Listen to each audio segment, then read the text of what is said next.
ഈശോ മിശിഹായ്ക്ക് സ്തുതിയായിരിക്കട്ടെ. ഈസ്റ്ററിന് മുമ്പായി 50 നോമ്പ്, ക്രിസ്മസിന് മുമ്പായി 25 നോമ്പ്, മാതാവിൻ്റെ സ്വർഗാരോപണ തിരുനാളിന് മുമ്പായി ആഗസ്റ്റ് മാസത്തിൽ 15 നോമ്പ്, മാതാവിൻ്റെ ജന്മത്തിരുനാളിന് മുമ്പായി സെപ്റ്റംബറിൽ 8 നോമ്പ്. ഈ നോമ്പുകളൊക്കെ നമുക്ക് സാധാരണ അറിയാവുന്ന നോമ്പുകളാണ്, നമ്മൾ എടുക്കുന്ന നോമ്പുകളൊക്കെയാണ്. എന്നാൽ എന്താണ് ഈ 3 നോമ്പ്? ഈ ഒരു കാര്യത്തെ വളരെ ചെറുതായിട്ടൊന്ന് വിശദീകരിക്കാൻ ശ്രമിക്കുകയാണ് നമ്മൾ ഇന്ന് ഈ വീഡിയോയിലൂടെ. സുറിയാനി സഭകളിൽ നിലവിലുള്ള അനന്യമായ ഒരു പാരമ്പര്യമാണ് ഈ 3 നോമ്പ്. വലിയ നോമ്പ് ആരംഭത്തിന് 18 ദിവസം മുമ്പുള്ള തിങ്കൾ, ചൊവ്വ, ബുധൻ ദിവസങ്ങളിലാണ് 3 നോമ്പ് ആചരിക്കുന്നത്. അതുകൊണ്ട് തന്നെ ഈ നോമ്പ് 18-ാം ഈടം എന്നുകൂടെ അറിയപ്പെടുന്നുണ്ട്.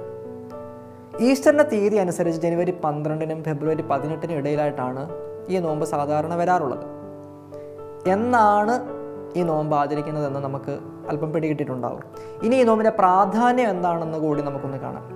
പഴയ നിയമത്തിൽ യോനാ പ്രവാചകൻ ദൈവകൽപ്പന അനുസരിച്ച് നിനവേ നഗരത്തിൽ മാനസാന്തരത്തിനുള്ള ആഹ്വാനം നടത്തിയതിൻ്റെയും അതേ തുടർന്ന് അവരുടെ മനസ്സെത്തിരിവിൻ്റെയും അനുസ്മരണമായിട്ടാണ് ഈ നോമ്പ് ആചരിച്ചു പോരുന്നത്. ഈ നോമ്പാചരണം നിനവേക്കാരുടെ യാചന അഥവാ നിനവേ നോമ്പ് എന്ന പേരിൽ അറിയപ്പെടുന്നുണ്ട്.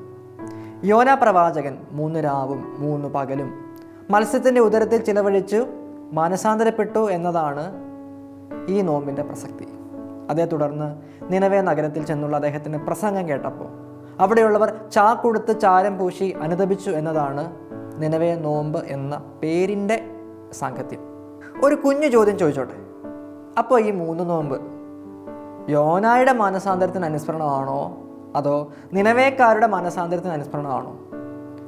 യോനായുടെ 3 ദിവസത്തെ മത്സ്യ ഉദരത്തിലെ വാസവും നിനവേക്കാരുടെ മാനസാന്തരവും ഒന്നിച്ച് മനസ്സിലാക്കാവുന്നതും പരസ്പര പൂരകവുമായതിനാൽ ഈ നോമ്പിൻ്റെ പേരോ ദിവസത്തിൻ്റെ കണക്കോ നോമ്പിൻ്റെ ചൈതന്യത്തിന് ക്ഷതമേൽപ്പിക്കുന്നൊന്നുമില്ല, ഒരു വൈരുദ്ധ്യവും ക്ഷണിച്ചു വരുത്തുന്നുമില്ല. എന്നാൽ ബൈബിളിൽ പ്രചോദിതമായ ഒരു ആചരണം എന്നതിനേക്കാൾ ചരിത്രപരമായ കാരണങ്ങളാണ് ഈ നോമ്പിൻ്റെ പിന്നിലെന്നാണ് പണ്ഡിതന്മാർ പറയാറുള്ളത്. AD 570-580 കാലത്ത് നിനവേ, ബസ്ഗർമെ, ആസോർ തുടങ്ങിയ പേർഷ്യൻ നഗരങ്ങളെ പ്ലേഗ് ബാധിച്ച് ജനസംഖ്യ വലിയൊരു ഭാഗം മരണപ്പെട്ടപ്പോൾ ദുഃഖാർത്തരായ വിശ്വാസികൾ ഞായറാഴ്ച ദേവാലയത്തിൽ ഒന്നിച്ചുകൂടി ഈ നിയോഗത്തെ സമർപ്പിച്ച് പ്രാർത്ഥന ആരംഭിച്ചു. ഉപവസിച്ച് പ്രാർത്ഥിക്കാൻ അപ്പോൾ അവർക്കൊരു ദൈവിക അരുളപ്പാട് വെളിപാടൊക്കെ ഉണ്ടാവുകയും ചെയ്തു. അതനുസരിച്ച് അവർ തിങ്കളാഴ്ച തുടങ്ങി ഉപവസിച്ച് പ്രാർത്ഥിക്കാൻ തീരുമാനിച്ചു.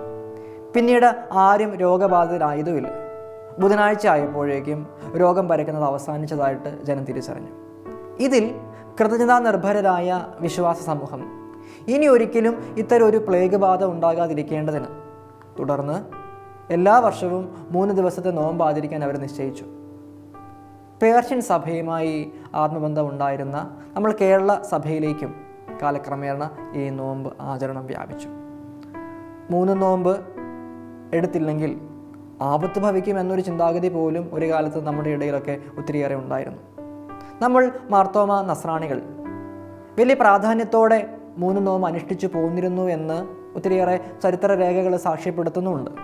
പൊതുവെ 3 നോമ്പ് ആചരണത്തിന് കേരളത്തിൽ നിന്ന് അല്പം മങ്ങലേറ്റിട്ടുണ്ടെങ്കിലും നമ്മുടെ കുറവലങ്ങാട്, കടുത്തുരുത്തി തുടങ്ങിയ പുരാതന ദേവാലയങ്ങളിൽ നിന്നും ഒട്ടും ചൈതന്യം നഷ്ടപ്പെട്ടു പോകാതെ ഈ നോമ്പും തിരുനാളും ഒക്കെ നടത്തപ്പെടുന്നുണ്ട്. യോനാ പ്രവാചകൻ്റെ സംഭവത്തെ അനുസ്മരിച്ചുകൊണ്ട് കപ്പലോട്ടം കുറവലങ്ങാട് പള്ളിയിലെ തിരുനാൾ ആഘോഷത്തിൻ്റെ വലിയൊരു ആകർഷണം തന്നെയാണ്. നമ്മൾ പലരും അതിൽ പങ്കെടുത്തിട്ടുണ്ടാവും.